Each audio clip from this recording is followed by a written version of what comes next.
Google's answer to Apple Health isn't living up to expectations, but the tech giant has a roadmap for improvement. But here's the twist.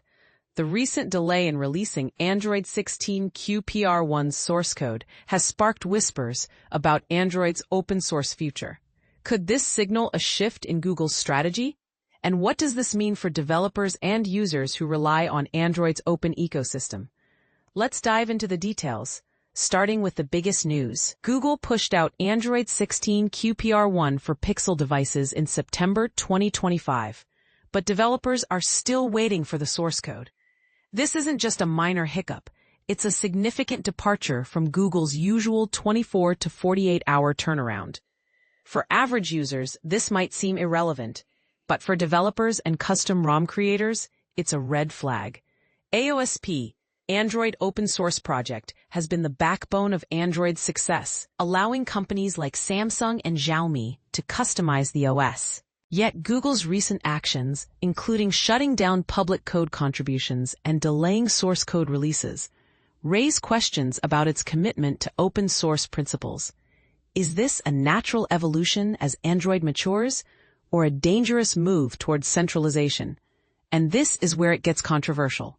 Some argue Google is leveraging AOSP's open source label to maintain control while sidestepping regulatory scrutiny. Could this strategy backfire under the EU's antitrust spotlight? Now, let's talk about Health Connect. This app aims to be Android's version of Apple Health, but it's been a work in progress. Initially, it acted as a passive hub for third-party health data, lacking its own sensors. However, Google is now testing native step tracking, a small but symbolic step toward parity with Apple. The catch? Unlike Apple Health, which centralizes data across devices, Health Connect still struggles with syncing between phones, tablets, and wearables. Users like Rita have faced frustrations trying to unify 20-plus health apps through a fragmented system. But here's the kicker. Google owns Fitbit, Samsung Health, and now has Health Connect built into Android 14 Plus. If they harmonize these platforms, could Android finally offer a seamless health ecosystem? Or will the lack of a unified standard keep developers and users stuck in a patchwork of APIs? Meanwhile, the Gemini app is getting a feature boost. The new Created by You section will act as a gallery for AI-generated content, solving the headache of sifting through endless chat threads. Google Maps integration in Gemini Live is another game-changer.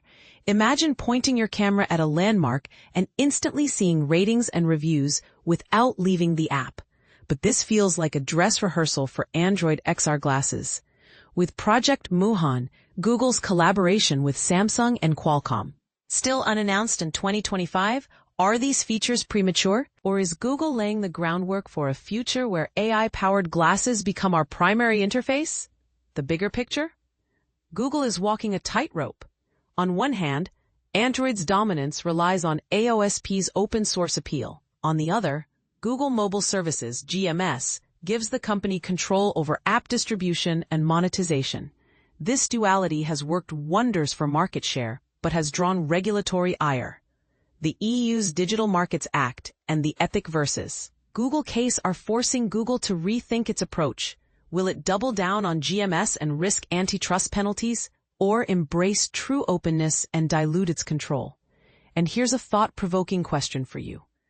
If Android were fully closed-source like iOS, would OEMs still have no choice but to comply with Google's terms, or would fragmentation accelerate, harming Android's user experience?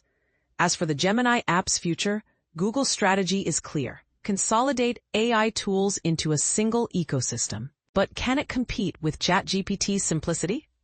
Most users still access AI through standalone apps, not embedded features in Google Docs or YouTube. Will Google succeed in making Gemini the one-stop shop for AI? Or will it fragment its own user base with too many entry points? We'd love to hear your take. Do you think Gemini's integrated approach will win over users? Or is it too much, too soon? Stay tuned for more updates at AndroidAuthority.com and join the discussion on social media. What's your take on Google's balancing act between open source and control? Share your thoughts in the comments below.